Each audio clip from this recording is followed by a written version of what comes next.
Irmãos e irmãs,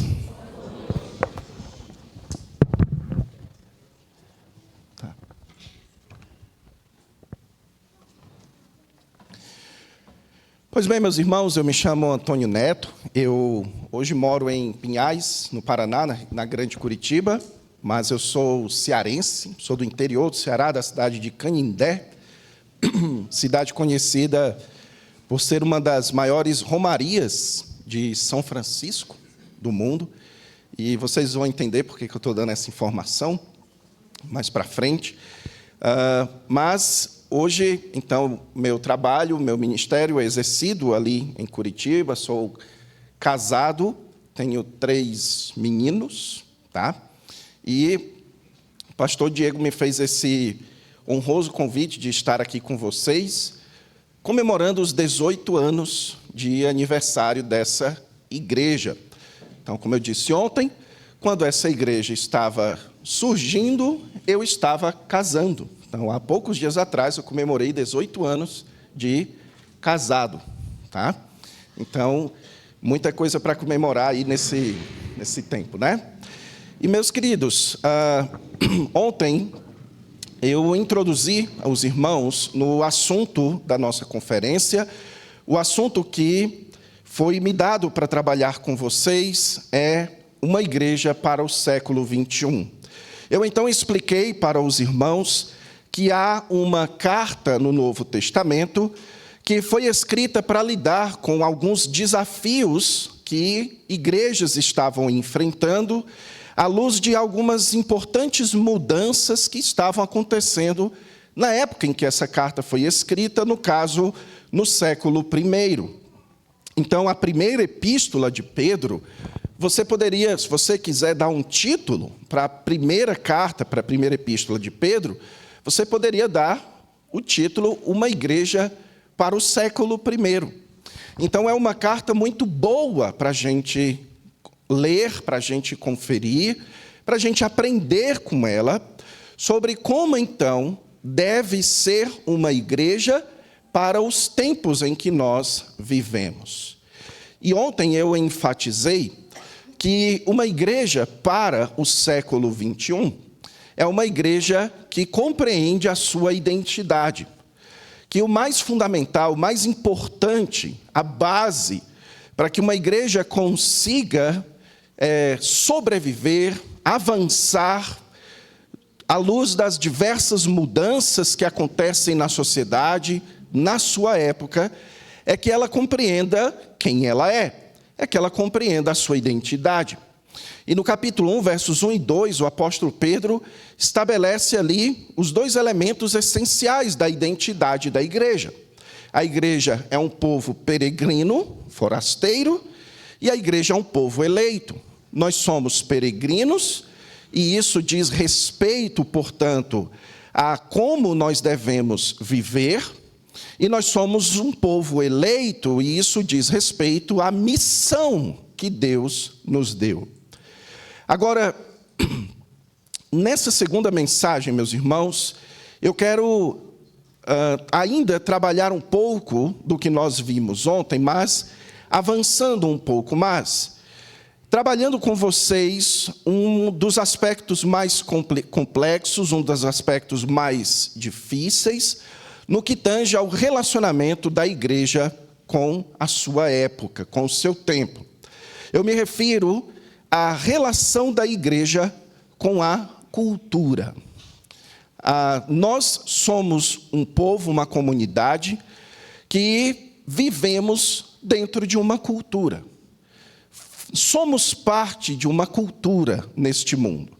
Agora, o que significa uma cultura? Cultura, basicamente, meus irmãos, é um conjunto de tradições, de crenças, de valores, de símbolos, de hábitos, de conhecimentos que caracterizam uma sociedade.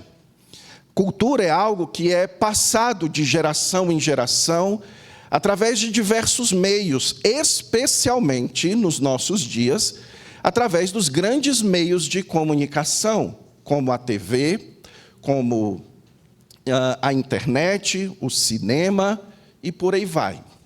Então, como eu disse a vocês, nós vivemos imersos em uma cultura e isso gera o seguinte questionamento: como que uma igreja, portanto, deve se relacionar com a cultura em que ela vive? Eu ontem falei para vocês que existem duas propostas que eu acredito que elas são igualmente equivocadas. A primeira proposta é a proposta que diz que a igreja ela deve se isolar totalmente da sua cultura. Ou seja, que os cristãos devem se abster dos elementos da sua cultura. É aquela distinção onde é dito que o que fizer parte da cultura é coisa do mundo. Então, a igreja precisa ser totalmente diferente da cultura em que ela vive.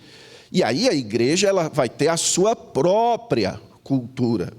A igreja vai construir, vai estabelecer seus próprios elementos, sua própria música, seu próprio jeito de se vestir, seu próprio comportamento, suas próprias festas, suas próprias formas de pensar, até mesmo seu próprio linguajar.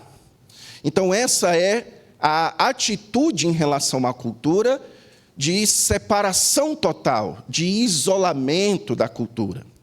A segunda proposta, que muitos também fazem, eu diria que a grande maioria das igrejas evangélicas hoje no Brasil fazem, é o da integração total, onde se diz que os cristãos, que a igreja deve se integrar totalmente à cultura, onde uma igreja precisa fazer uma leitura social, uma leitura da cultura em que ela está inserida, e então se perguntar: o que as pessoas estão ouvindo? O que as pessoas estão gostando? O que as pessoas estão valorizando? O que as pessoas mais estão buscando na sociedade? Quais são os principais elementos da cultura em que a gente vive? E então, vamos estabelecer uma igreja que seja culturalmente relevante. Não sei quantos de vocês já ouviram essa expressão. Uma igreja que seja totalmente integrada com a sua cultura. Como eu disse a vocês ontem, através do texto de 1 Pedro 1 e 2, eu penso que essas duas propostas, elas estão igualmente equivocadas. Porque a epístola de Pedro nos inicia, meus irmãos, falando que nós somos peregrinos, que nós somos exilados, chamados por Deus para viver em um mundo de santificação e obediência. O apóstolo Pedro nos ensina na sua carta que nós vamos sim viver na cultura em que nós estamos, no entanto, nós não somos dessa cultura.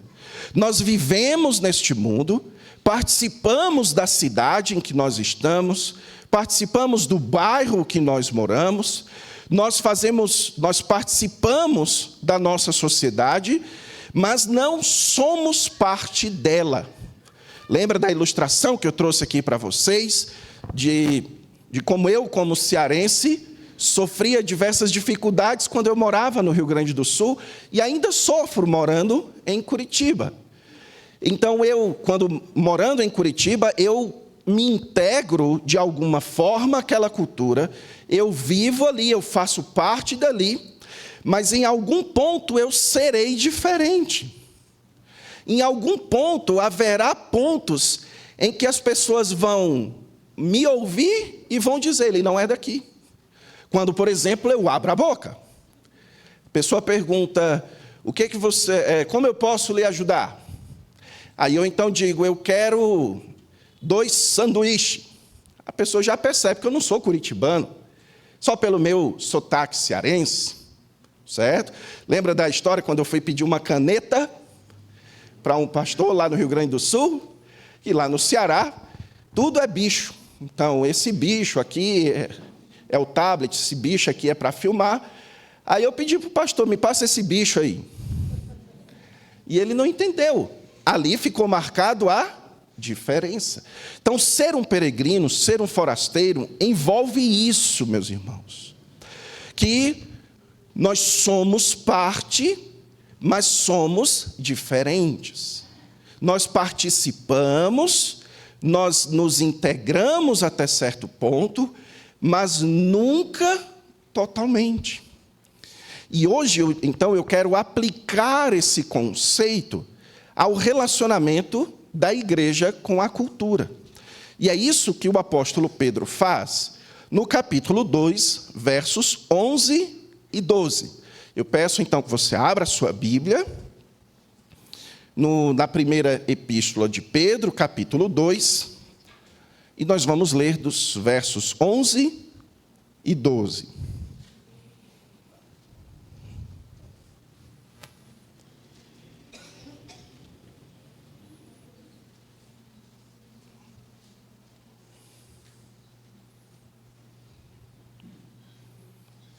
Primeira carta de Pedro, capítulo 2, versos 11 e 12, diz assim: Amados, exorto-vos como peregrinos e forasteiros que sois, a vos absterdes das paixões carnais que fazem guerra contra a alma, mantendo exemplar o vosso procedimento no meio dos gentios, para que naquilo que falam contra vós outros como de malfeitores, observando-vos em vossas boas obras, glorifiquem a Deus no dia da visitação. Vamos orar, meus irmãos. Querido e amado Deus, agora nós pedimos a Tua direção, à medida que nós entendemos o texto sagrado. Rogamos, ó Deus, fala conosco. Tem misericórdia de nós. Perdoa nossos pecados. E nos direciona, ó Deus, nos conduz pelo Teu Espírito a uma vida e prática à luz daquilo que vamos aprender na Tua palavra. Em nome de Jesus, amém. Meus irmãos, vocês então aqui perceberam que o apóstolo Pedro, ele começa esse texto com uma exortação. Ele diz, amados, exorto-vos. E a exortação de Pedro aqui é que eles se abstivessem das paixões carnais. A ideia aqui, meus irmãos, quando ele fala de paixões carnais, é semelhante ao que ele fala logo depois, a respeito do procedimento no meio dos gentios. Ou seja, o apóstolo Pedro estava falando aqui com pessoas que haviam se convertido do paganismo. Eram pessoas que viviam no meio de uma sociedade sem lei. Era assim que a sociedade naquela época era. Ela tinha algumas leis políticas, mas ela não tinha leis morais. Aquela era uma época, meus irmãos, onde era muito difícil viver por esse caos moral em que era a sociedade. Aquela sociedade para onde Pedro escreve era uma sociedade amplamente marcada pela imoralidade, amplamente marcada pela criminalidade. Havia muito assalto, muito roubo naquela época. As pessoas não viviam em paz. Se naquela época houvessem motoqueiros, eles iam ficar andando de moto até de madrugada, sem deixar a gente dormir, certo? Meu Deus do céu, ontem eu quase não consigo dormir, porque eu não sei o que é que tem nessa rua aqui, eu acho que tem uma passeata de moto toda manhã, toda madrugada. Mas, meus irmãos, aquela era uma sociedade muito parecida com a sociedade de hoje, onde as pessoas simplesmente pensavam assim: eu vivo do jeito que eu quiser e ninguém tem o direito de dizer como eu devo viver. Não é assim a mentalidade de hoje? Eu faço com o meu corpo o que eu quiser. Meu corpo, minhas regras. Eu falo como eu quiser. Eu vivo como eu quiser. Eu me comporto do jeito que eu quiser. Se eu quiser viver como um criminoso, se eu quiser viver como uma pessoa imoral, se eu quiser viver como um consumista, se eu quiser ser uma pessoa ávida pelo consumo, enfim. Então, aquela sociedade era uma sociedade muito parecida com a nossa. E Pedro, então, aqui começa como uma exortação. E a exortação é para que a igreja do Senhor Jesus Cristo se abstenha daquilo que marca a degradação moral de uma cultura. Ele nos chama a rejeitarmos os elementos carnais e pecaminosos do mundo em que nós vivemos. Então eu quero trazer uma questão aqui. Como, portanto, que uma igreja, ela pode se relacionar com uma cultura de formas que ela despreze, que ela se abstenha daquilo que é pecaminoso? Uma igreja, portanto, para o século 21, é uma igreja que sabe, que tem sabedoria para se relacionar com uma cultura sem se envolver com os elementos pecaminosos que existem nela. E a primeira resposta que o apóstolo Pedro dá aqui, meus irmãos, é essa, que nós nos lembremos quem somos. Nós somos peregrinos e forasteiros. Ele diz: amados, exorto-vos como peregrinos e forasteiros que sois. Então essa, como vocês bem sabem, não é a primeira vez que Pedro chama as igrejas para onde ele está escrevendo de pessoas peregrinas e forasteiras. Ele falou isso no capítulo 1 e eu expliquei para os irmãos ontem o que isso significa. O apóstolo Pedro está utilizando aqui uma imagem que é muito forte, muito presente no Antigo Testamento, aplicada ao povo de Israel. Primeiro, essa imagem vem lá do Êxodo. Lembram? Quando o povo de Israel sai do Egito, qual que era o destino final deles? Vocês lembram? Quando eles saem do Egito, eles tinham um destino final para onde eles deveriam ir. Que destino era esse? A terra prometida, a terra de Canaã. Mas o que havia entre o Egito e a terra prometida? Um deserto. Então eles deveriam peregrinar no deserto. E fizeram isso por muito tempo. Só que depois também, meus irmãos, houve um fato na história de Israel, em que o rei Nabucodonosor tirou o povo de Israel, do sul de Israel, e levou esse povo para a Babilônia. Durante o tempo em que eles estiveram na Babilônia, eles eram estrangeiros, eles eram forasteiros. E quando acabou esse cativeiro na Babilônia, muitos deles não voltaram para Israel. Eles foram morar em outras nações. E nessas nações eles também eram estrangeiros. Eles também eram forasteiros. Então Pedro utiliza essa imagem para descrever o que é a igreja. Quem é a igreja neste mundo? A igreja neste mundo é como Israel no deserto. É como Israel no meio das nações. A igreja é um povo estrangeiro, é um povo peregrino, é um povo forasteiro. Nós não chegamos ainda no nosso destino final. A nossa pátria, meus irmãos, final, não é o Brasil. O nosso rei, os nossos governantes, não são esses que estão aí.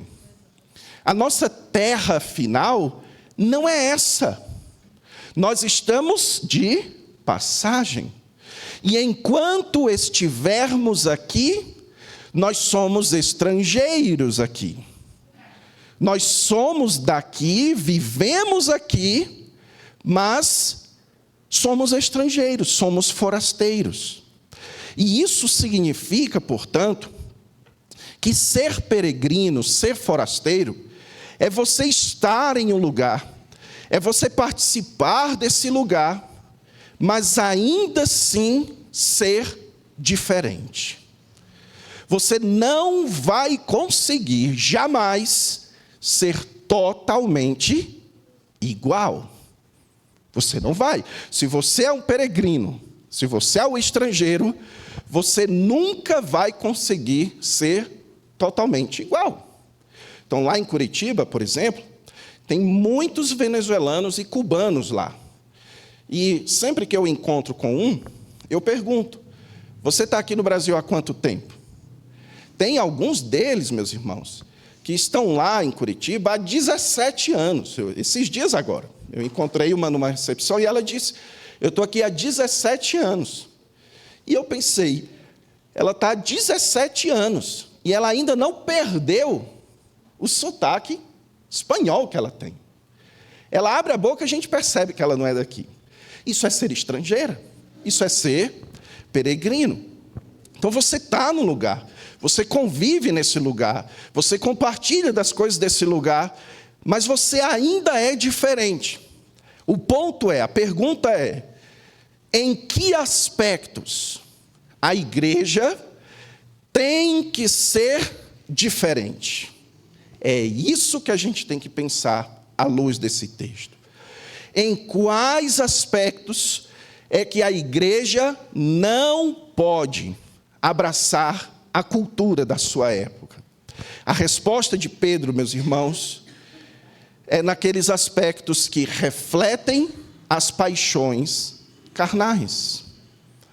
Pedro aqui diz que ser peregrino é, portanto, ter uma cultura moral diferente da sociedade em que nós vivemos.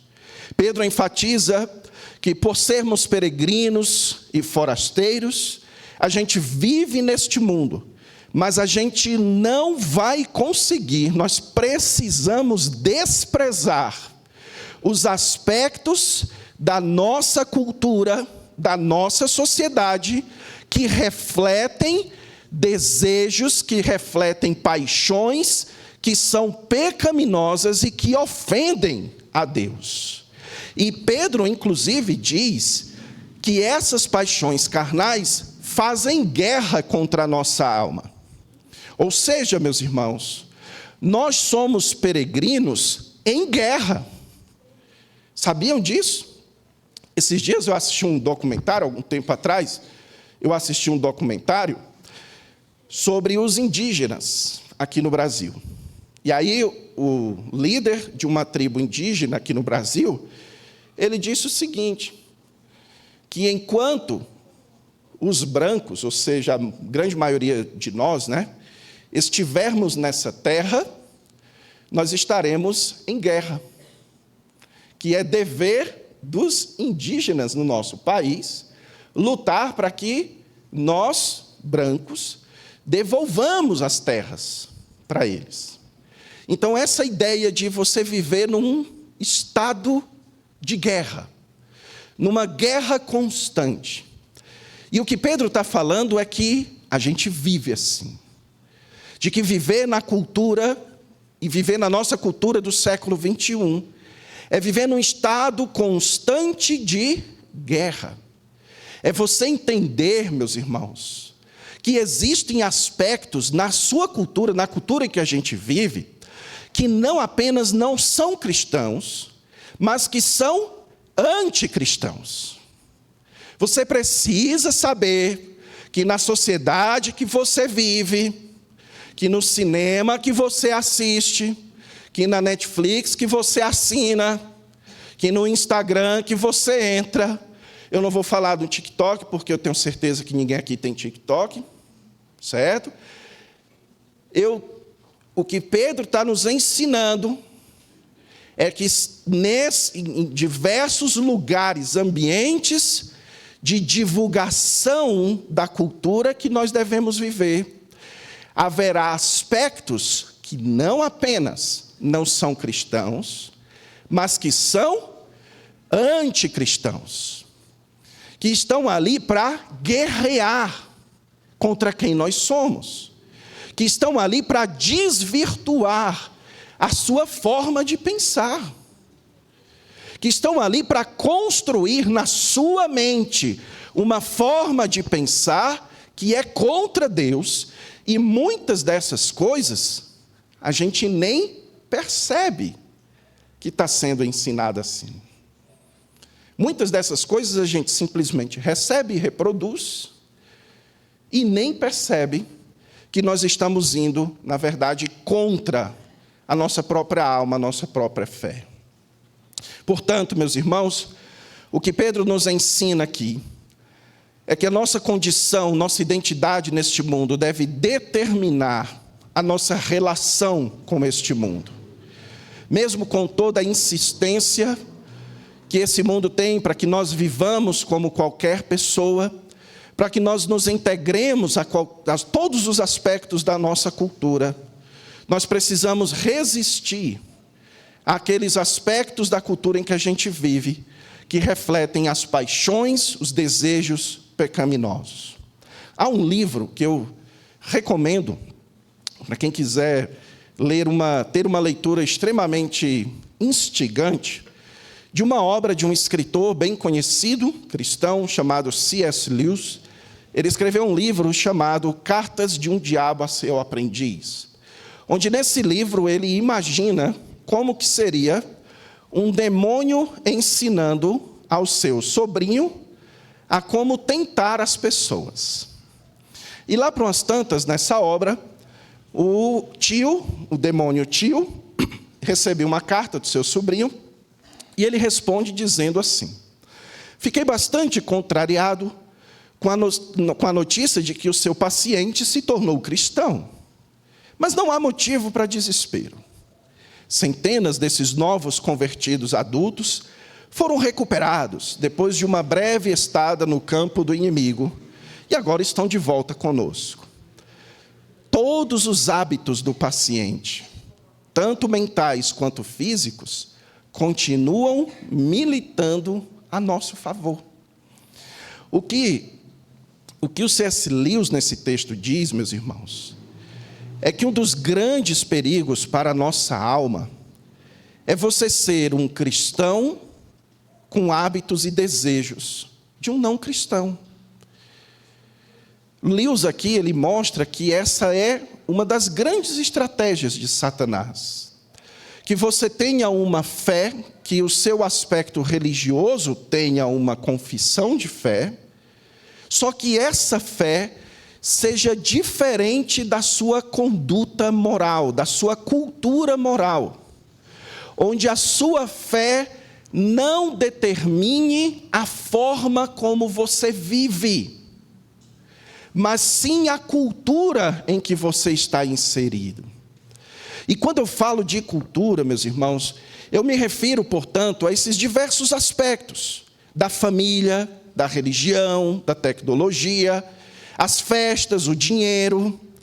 E a gente precisa entender que nós vivemos no meio de tudo isso.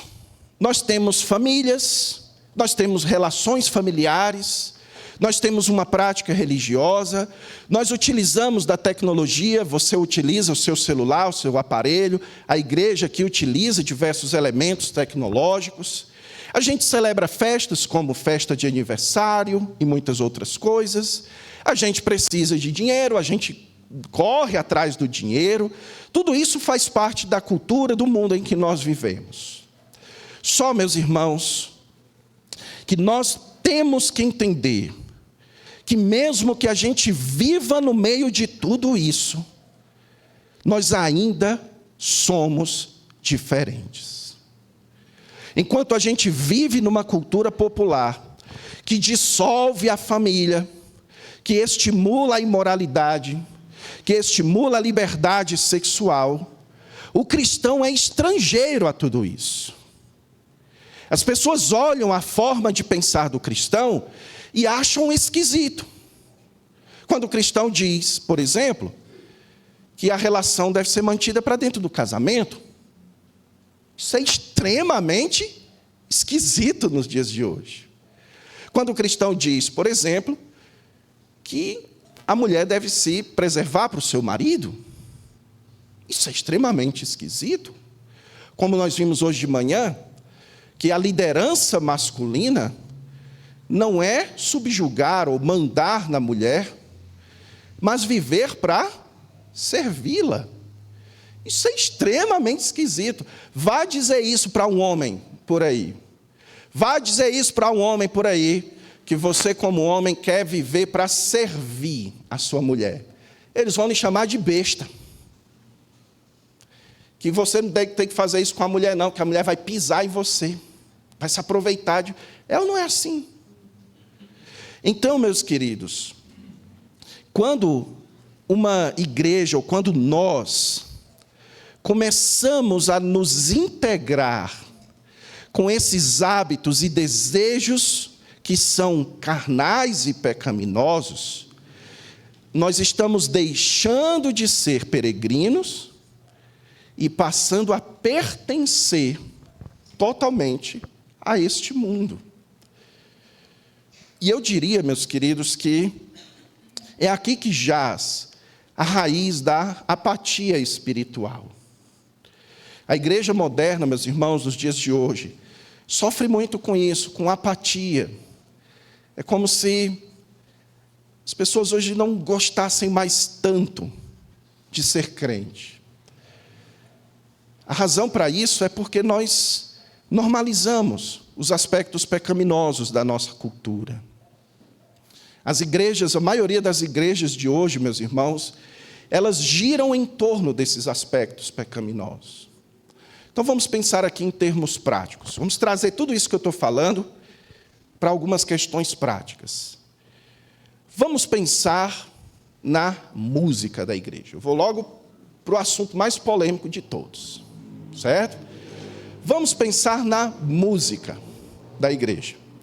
Essa igreja aqui, pelo que eu entendi durante esses 2 dias, decidiu que ela vai ter um piano ou um órgão, e vocês vão cantar apenas hinos. Não é isso, pastor? Eu acredito que deve ter outros cânticos que não são hinos, mas proeminentemente são hinos, tá? Isso é um aspecto da cultura? Sim ou não? Claro que é. Ou você acha que ninguém usa piano por aí? Que é só evangélico que usa piano? Claro que é. Pode não ser da cultura paulistana, certo? Pode não ser da cultura brasileira, mas de alguma cultura é. Entenderam? Então, isso são aspectos culturais. Só que são aspectos culturais que refletem as nossas tradições, refletem quem nós somos, de onde nós viemos.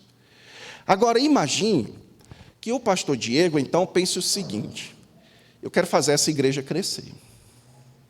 Quero fazer com que essa igreja exploda, ele seja um sucesso. Então, eu vou me perguntar, o que as pessoas gostam de ouvir por aí? E aí, o que você acha que as pessoas gostam de ouvir por aí? O que é que toca no bar que fica perto da sua casa, incomodando você? O que é que você acha que toca? Eu estou morando numa casa, meus irmãos, me mudei agora, e eu disse para minha esposa, por que é que ninguém escuta, sei lá, Roberto Carlos com som alto? Vocês já pararam para pensar nisso? Por que ninguém escuta, sei lá, pensa assim, um Caetano Veloso de som alto? Por que o cara só escuta aqueles funks desgraçados? Aqueles pagodes horríveis, aquelas músicas imoral. Aí você pensa, o que as pessoas gostam? O que as pessoas são apaixonadas? O que vai atrair as pessoas? Aí então o pastor começa a modificar a música da sua igreja, não para ser edificante ao povo de Deus, mas para satisfazer os aspectos culturais que são movidos por paixões pecaminosas. Esses aspectos culturais, a gente tem que se abster. Agora, digamos que um dia o pastor Diego diga o seguinte: meus irmãos, além do piano, vamos ter um violão. Além do violão, vamos ter, sei lá, uma guitarra. Certo? Hoje tocou a guitarra aqui, vocês ouviram? Ou não ouviram? Tocou, pastor. Tocou ou não tocou o maestro? Tocou a guitarra aqui. Então, se os irmãos vão contra a guitarra, não é culpa minha, tocou aqui hoje. Certo? Tocou aqui hoje. Agora, o que isso reflete em si uma cultura pecaminosa? Não necessariamente. Agora, digamos que vamos colocar uma banda, vamos colocar uma guitarra, para que a gente atraia o pessoal que é rebelde. Atrai essa galera que gosta da rebeldia, que gosta, sei lá, do rock, e de ser rebelde contra o sistema, coisas desse tipo. Aí isso se chama atender a paixões pecaminosas. E nesse sentido, meus irmãos, a gente tem que ser diferente, sim. Quando toca essas questões morais, a gente tem, sim, que ser diferente. Eu poderia citar diversos outros exemplos aqui, mas acredito que os irmãos entenderam. E eu quero então perguntar para você: onde você, como um crente, se sente mais à vontade? Você, como crente, se sente mais vontade debaixo de uma cultura com diversas manifestações pecaminosas, ou você se sente mais à vontade debaixo de uma cultura diferente da cultura deste mundo? Onde você se sente bem? É estar com o povo diferente ou ser igual a todo mundo? Certo? Eu posso ilustrar isso muito bem. Quando eu estou lá em Curitiba, eu visto a minha camisa do Fortaleza, e eu não torço pelo Fortaleza, eu visto só para que as pessoas em Curitiba saibam que eu sou cearense. E aí uma pessoa chega para mim e pergunta: você é do Ceará? Aí eu digo: sou. Aí ele: eu também sou. Aí pronto, meu amigo. Todo o meu sotaque cearense é destravado. Eu começo a chamar ele de macho. É sério, mas tu é do Ceará, mas é mesmo, é? Porque quando a gente, meus irmãos, está com as pessoas que têm a nossa própria cultura, a gente se sente em casa. É ou não é? Então eu lhe pergunto: onde você, como crente no século 21, se sente em casa? É no meio desse povo aqui, com uma cultura diferente, com um estilo de falar santo, com uma forma de se vestir modesta, com um comportamento simples, onde ninguém quer ser melhor do que ninguém?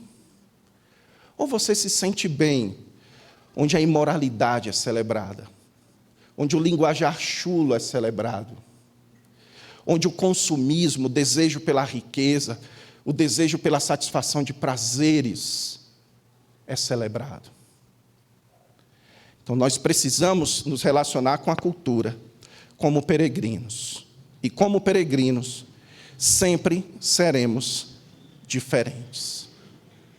E em segundo lugar, meus irmãos, o apóstolo Pedro também nos ensina que o nosso relacionamento, o relacionamento da igreja com a cultura de sua época, deve partir também do papel da igreja neste mundo.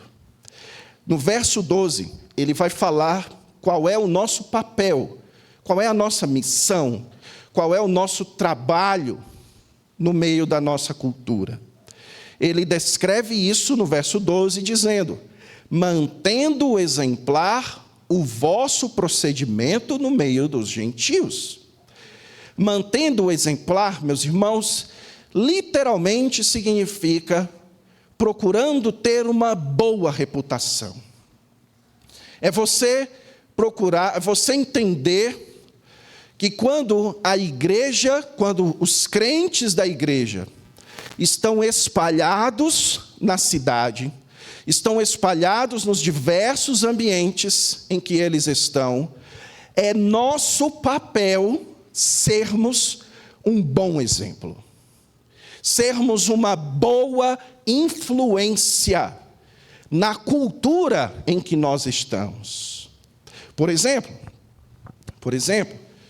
as pessoas por aí podem até ver como normal um casal se divorciar.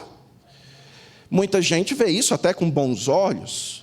Muita gente vê a união, de duas pessoas simplesmente se juntarem com bons olhos. E é papel do cristão, quando ele estiver no meio da sua cultura, dar um bom exemplo disso.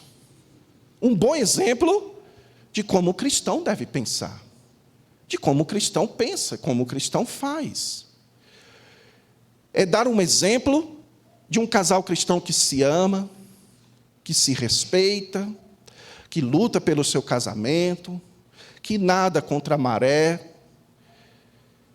E meus irmãos, o que o apóstolo Pedro, portanto, está nos dizendo aqui, é que, até certo ponto, isso vai servir de exemplo. Eu não sei como, não sei se vocês já pararam para pensar, mas tem algumas coisas que o crente faz, ou que pelo menos deveria fazer, que muito embora a grande maioria dos não crentes não fazem, mas eles admiram, eles acham certo. Por exemplo, imagina que você, como crente, conta para alguém que você é casado há 50 anos, com a mesma esposa ou com o mesmo marido, certo? Ninguém vai dizer para você que isso não é admirável. A pessoa pode até dizer o seguinte: eu prefiro não casar, viver... Pode até dizer. Mas ninguém vai dizer que você ter um casamento de 50 anos, amando uma mesma mulher, e uma mulher amando o mesmo homem, ninguém vai dizer que isso não é admirável. Entendem? Então, o descrente também acha bonito o casamento. O descrente também acha bonito ter filhos. O descrente também acha bonito o filho bem criado, o filho bem educado. Certo? E quantas vezes as professoras dos meus filhos não vêm nos elogiar porque o nosso filho é o único que respeita a professora na sala. Aí ela pergunta, por quê? Por que teu menino é o único que me respeita na sala de aula? Eu digo para elas, porque a gente ensina para ele respeitar o próximo. Isso é cristão por causa da nossa fé. Então, meus irmãos, Pedro está dizendo que nós temos este privilégio, essa condição de vivermos no meio da cultura e de sermos um bom exemplo, uma boa influência do que é bom e certo. Só que nem sempre isso vai garantir que você seja admirado. Às vezes pode acontecer que a sua decisão de agir corretamente no meio de uma cultura pode fazer com que você seja visto como malfeitor. É isso que Pedro diz aqui. Como eu tenho enfatizado, a nossa sociedade ela caminha para ver certas crenças e práticas cristãs como criminosas. Na verdade, já há crenças e práticas cristãs que são criminosas. Não sei se vocês sabem disso. Certo? Então, se você for lá na sua rede social, lá no Instagram, porque TikTok você não tem, certo? Você for lá no seu Instagram e disser o seguinte: homossexualismo é pecado, e a Bíblia diz que afeminados e pessoas imorais não herdarão o reino dos céus. Diga isso, compartilhe com todos os seus amigos e espere a intimação do juiz. Porque isso no Brasil se chama crime de homofobia, que é equivalente ao crime de racismo. E é um crime inafiançável. Se o juiz achar que você tem que ser preso por causa daquilo, você é preso na hora, porque isso é um crime inafiançável. Aqui no Brasil, meus irmãos, na nossa cultura popular, já é politicamente incorreto você pregar o evangelho para quem tem uma religião diferente da sua. Vocês sabiam disso? Que no meio das autoridades civis, eles já veem assim. Se você, por exemplo, decidir pregar o evangelho para pessoas que são adeptas de religiões como a Umbanda, religiões que são de origem de matriz africana, você também pode ser criminalizado por isso, aqui no Brasil. Eu já fui para um projeto missionário lá em Roraima, e eles são extremamente perseguidos por pregarem o evangelho aos indígenas. Então, já existem aspectos da fé cristã que são criminalizados. E eu quero alertar a você e dizer para você que isso não tende a ficar cada vez melhor, não. Ok? Prepare-se e prepare os seus filhos, porque o mundo no século XXI, ele não caminha para ser cada vez melhor para quem é crente, não. Não caminha para isso. O mundo em que nós vivemos, ele caminha cada vez mais para ver crente como malfeitor, para ver crente como um problema na sociedade, para ver crente como um povo que precisa ser silenciado, que precisa ter as suas redes sociais canceladas, onde não se pode dar voz para quem tem essas crenças que são tão antigas e ultrapassadas como os cristãos, eles alegam que os cristãos têm. Então, meus irmãos, Pedro está dizendo aqui que a solução para isso, a solução para você lidar com as possíveis perseguições é simplesmente manter um bom exemplo. Seja um bom exemplo. As pessoas podem lhe chamar de criminoso por causa das suas opiniões cristãs, mas que elas nunca possam lhe acusar de ser um imoral. Nunca possam lhe acusar de ser um avarento, ganancioso. Que eles nunca possam lhe acusar de ser um marido ruim, uma esposa ruim, um pai que despreza seus filhos, uma mãe que despreza seus filhos. Nunca. Podem lhe chamar de criminosos, mas que não lhes chamem de pessoas que não andam com Jesus. É isso que Pedro está nos ensinando aqui. Para que, através de olhar as nossas boas obras, no dia da visitação, eles glorifiquem a Deus. Esse dia da visitação se refere, meus irmãos, ao juízo futuro de Deus.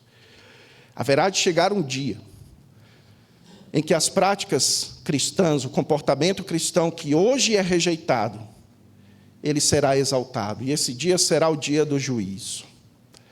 E o nosso papel, então, neste mundo, é manter uma conduta exemplar, que produz uma boa reputação para a glória de Deus. Deixe-me dizer a vocês, meus irmãos, que a reputação dos crentes é uma das maiores armas que nós temos para o avanço do Evangelho. Entendam isso. Eu sei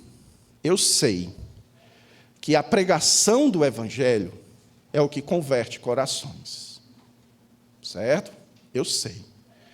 Mas se existe algo que pode atrair ou afastar as pessoas da pregação do Evangelho, é a conduta do crente.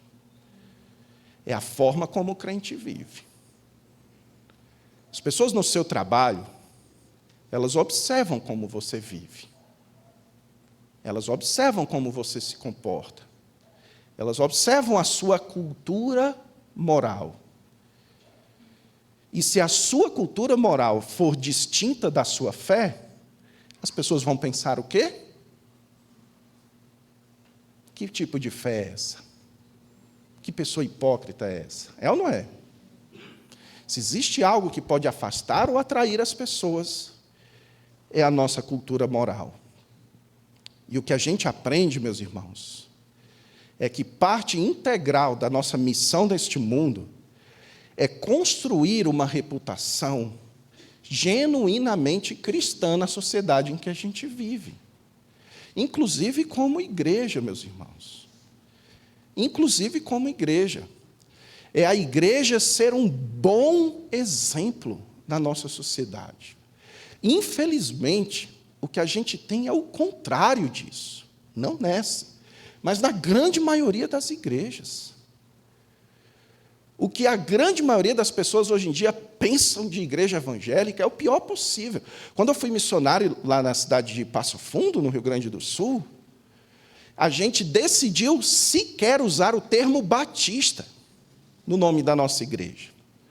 Porque todas as igrejas batistas que haviam na cidade de Passo Fundo eram todas elas associadas a uma série de práticas pecaminosas, eram conhecidas na cidade por serem igrejas ruins, serem igrejas que celebravam imoralidade, que celebravam a arrogância, que celebravam a riqueza, que celebravam todas as paixões carnais que as pessoas têm por aí. Uma vez uma moça de uma dessas igrejas batistas chegou na nossa igreja e ela perguntou se podia congregar conosco. Aí eu perguntei, por que você saiu da sua igreja? Não, porque o pastor, lá na igreja, ele não me dava espaço. E eu quero ter mais espaço. Eu quero tocar mais. Eu sou talentosa, eu queria ter bastante espaço na igreja para as pessoas verem meu talento. E eu disse para ela, não, eu pensei, minha amiga, isso aqui é uma igreja, isso aqui não é o The Voice. Certo? Então, meus irmãos, infelizmente, muitas igrejas evangélicas são associadas àquilo que não presta. E o que eu estimulo você, essa igreja, que eu encorajo vocês, procurem ser associadas, procurem ter uma imagem pública que construa uma boa reputação. Onde as pessoas olham e pensam, essa igreja batista aqui em Moraes Prado, ela é associada a tudo que é bom, a tudo que é agradável. É uma igreja associada à caridade, ao amor ao próximo, é associada ao cuidado com os abatidos, é uma igreja associada à transformação de vidas. Maridos que são ruins, quando entram lá, se tornam bons maridos. Esposas que são ruins, entram lá, se tornam boas esposas. É uma igreja associada com aquilo que é bom e correto. E eu mencionei mais cedo, meus irmãos, que eu sou de Canidé, que tem a Romaria de São Francisco, porque existe um texto associado a São Francisco de Assis, que infelizmente São Francisco foi muito deturpado pela Igreja Católica. Eu já estudei a vida deste homem. Ele foi um homem de Deus, um homem dedicado à missão do Senhor. E ele escreveu um texto descrevendo o que de fato é a cultura de um crente deste mundo. Onde ele diz assim: Senhor, fazei de mim um instrumento de vossa paz. Onde houver ódio, que eu leve o amor. Onde houver ofensa, que eu leve o perdão. Onde houver discórdia, que eu leve a união. Onde houver dúvidas, que eu leve a fé. Onde houver erro, que eu leve a verdade. Onde houver desespero, que eu leve a esperança. Onde houver tristeza, que eu leve a alegria. Onde houver trevas, que eu leve a luz. Ó Mestre, fazei que eu procure mais consolar que ser consolado, compreender que ser compreendido, amar que ser amado. Pois é dando que se recebe, é perdoando que se é perdoado, e é morrendo que se vive para a vida eterna. A principal forma, meus irmãos, de cumprirmos a nossa missão como igreja, na cultura em que nós vivemos, é falarmos e vivermos o Evangelho. E o Evangelho é isso. É levar a restauração. É levar a reconciliação dos homens com Deus. E nós fazemos isso, construindo ao nosso redor uma reputação de alguém que já foi reconciliado com Deus. Sermos bom exemplo, sermos influência na sociedade em que nós vivemos. E se você for perseguido por isso, o que você vai fazer? Mais boas obras. Onde houver ódio, você leva o amor. Onde você for ofendido, você leva o perdão. É assim que o cristão vive na cultura deste mundo, meus irmãos. Então, eu encerro fazendo essa pergunta. Qual a reputação que você tem nos diversos lugares em que você convive? Qual a sua reputação no meio dos seus familiares, no seu trabalho, onde você estuda?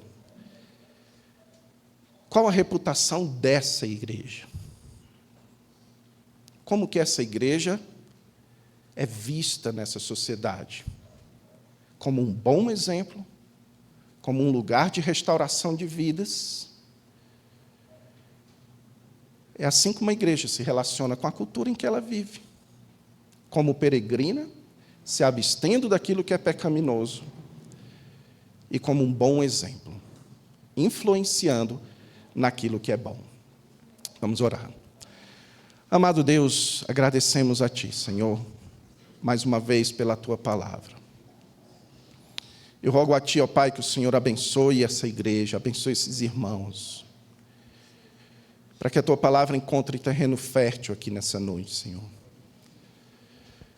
E que nós possamos, ó Deus, impactar tantas vidas, sem precisar fazer muito, ó Deus, apenas sendo peregrinos e sermos um bom exemplo onde nós estamos. Apenas, ó Deus, abrindo nossas bocas e falando do Teu Filho.